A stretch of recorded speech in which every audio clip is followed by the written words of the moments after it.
It was an active severe weather day Monday in Minnesota with 6 tornadoes touching down.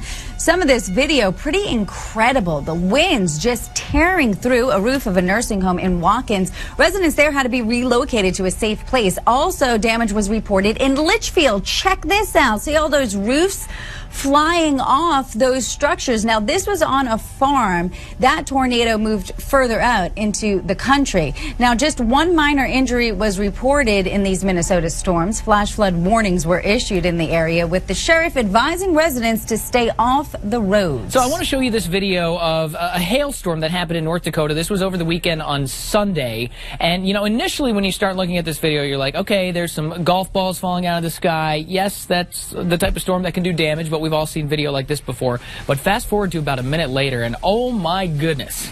I mean, take a listen to that. So this is what happens when you mix big hail with probably a downburst, is what I'm guessing was happening here, because you can see the wind coming in here, easily 60 miles an hour plus, probably up around 70 miles an hour or so.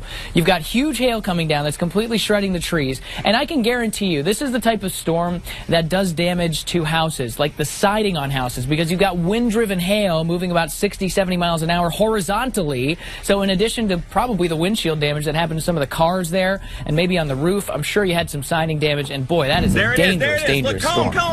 Cone right there. Oh my God. I don't know about you, but this video just gives me goosebumps. Look at that. That blue illumination going in the background. Oh, it just gives me the willies. We've actually slowed it down so you can see it there. That funnel in the background. This was in Eureka, Kansas from Thursday night. There were actually 2 tornadoes that hit Eureka, Kansas that caused damage, one extensively to a nursing home. They were rated an EF2 as well as an EF3. We also know that there were 50 homes and businesses that were damaged. Thankfully, the Greenwood County Sheriff says that nobody was hurt or killed in the storm. But of course, a lot of damage and plenty of cleanup that's going to be happening over the weekend.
about 30 trees that were knocked over yesterday in the St. Louis area due to a strong line of storms that moved through. Actually, a derecho moved through the Central Plains into the Midwest Wednesday afternoon, knocking out the power of about 200,000 customers in Missouri. Winds were whipping upwards of 70 miles an hour. Also, there were some reports of structural damage in the St. Louis area. One person suffered minor injuries in Maryland Heights. That's according to the National Weather Service. Now, it wasn't just Missouri that had the storms yesterday. Illinois, more than 95,000 people lost power from those storms. Through the Taiwan region earlier, you can see the fury of the wind and rain. Wind gusts nearing 200 kilometers per hour, some of the strongest recorded in more than 100 years. At least 3 people died, 100 others were hurt. Buildings heavily damaged across the island. Now, eastern China is on high alert as the typhoon nears Fujian's shores. The powerful weather system is expected to make landfall Saturday morning. The first typhoon of the year caused traffic chaos and significant damage to residential buildings. Nipatak was downgraded to a tropical depression on Sunday morning. It will keep moving north to Jiangxi, Zhejiang and Jiangsu provinces. China's weather authority has issued an orange alert for heavy rain in the region. Nipatak will create more challenges for flood prevention at Jiangsu province's Taihu Lake. As of Saturday, water levels reached almost 5 meters. That's 1 meter above the warning level.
The Promenade des Anglais, the famous seafront of Nice, and the truck still stands where the police finally managed to stop it by killing the driver.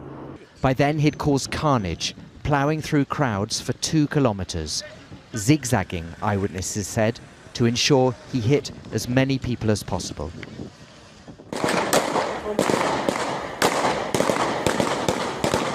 These pictures show the moment his murderous journey came to an end, as police surround the cabin. He was carrying guns and grenades.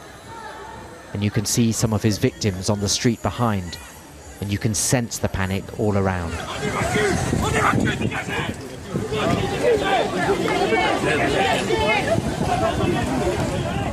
And these pictures were taken a little bit earlier, as the truck drove down the waterfront.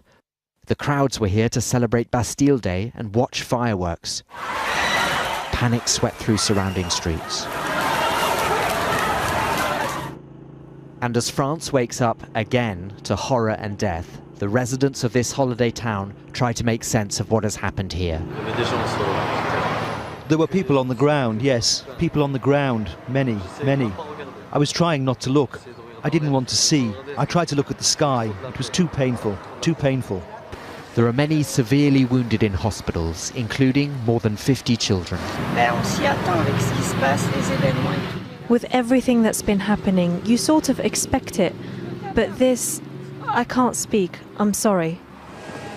President Hollande and Prime Minister Valls flew to Nice and once more searched for the words of compassion and resolve to match the occasion. Nous voulons dire aux Français et avec We want to say very strongly to the French people, we will not give in. France will not give in to the terrorist threat. We are in a new era, and France will have to live with terrorism, and we should be as one. That's the message of the President. Be united, show your collective strength.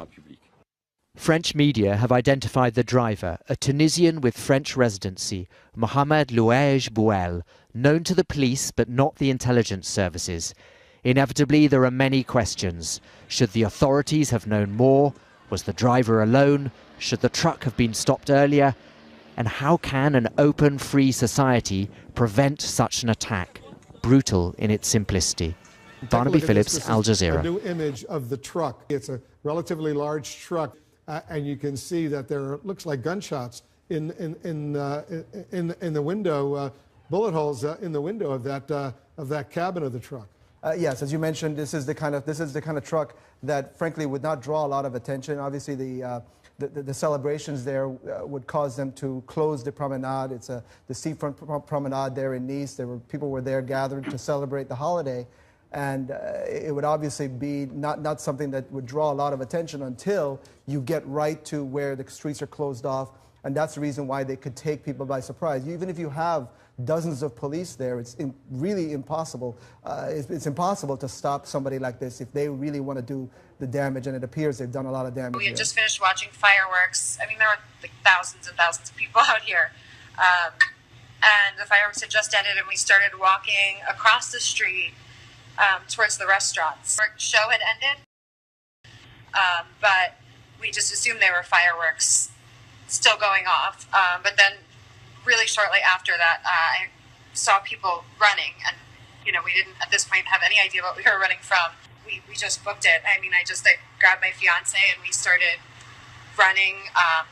We're not locals, so we really didn't know where we were going, if we were going towards something. I mean, it seemed like everyone was running, we were running away from something, but, we were just turning down alleys and kind of looking for somewhere that might be safe. A lot of the shops started closing the doors, so we went into a restaurant. I asked them right outside. I mean, they had just closed the door, and I was like, please let us in. So we ran into this restaurant. Yes, me and my family received death threats almost immediately after the shootings. We're working also with our law enforcement partners in the area to determine the meaning of the initials RB that were scribed on the walls there in 2 locations inside El Centro. This wasn't an ethical dilemma for me. I'd do it again, Keith. I'd do it again to save our officers' lives. To use a robot, I would use any tool necessary to save our officers' lives. And I'm not ashamed to say it. My brain is fried. The memorization it takes to run a major city police department just in a normal process day with all the things that happen is overwhelming. So this transpiring along with the normal things that are continuing to happen in the city is difficult at best. We're asking cops to do too much in this country. We are. We're just asking us to do too much. Every societal failure, we put it off on the cops to solve. Promoting the KKK are raising tensions tonight. Simon Chiquette is live in Trenton, where police are investigating the suspicious deliveries made right in the middle of the night. Simon? Stephen, police point out those flyers do not reflect what this community stands for, but still, so far, no laws have been broken. For God! For God!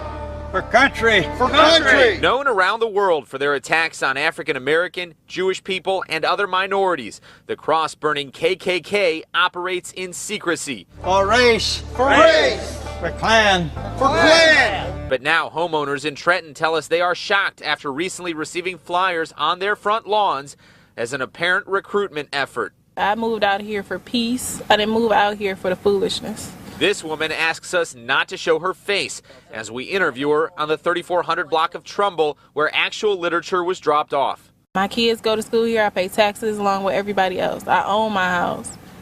This is ridiculous. Police say flyers read "Loyal White Knights of the Ku Klux Klan," with a number and a website accompanied by 3 small rocks. This is very disturbing to me personally. Heidi Budai with the Anti-Defamation League says she's appalled by this, and the white supremacist group has no place here or anywhere in America.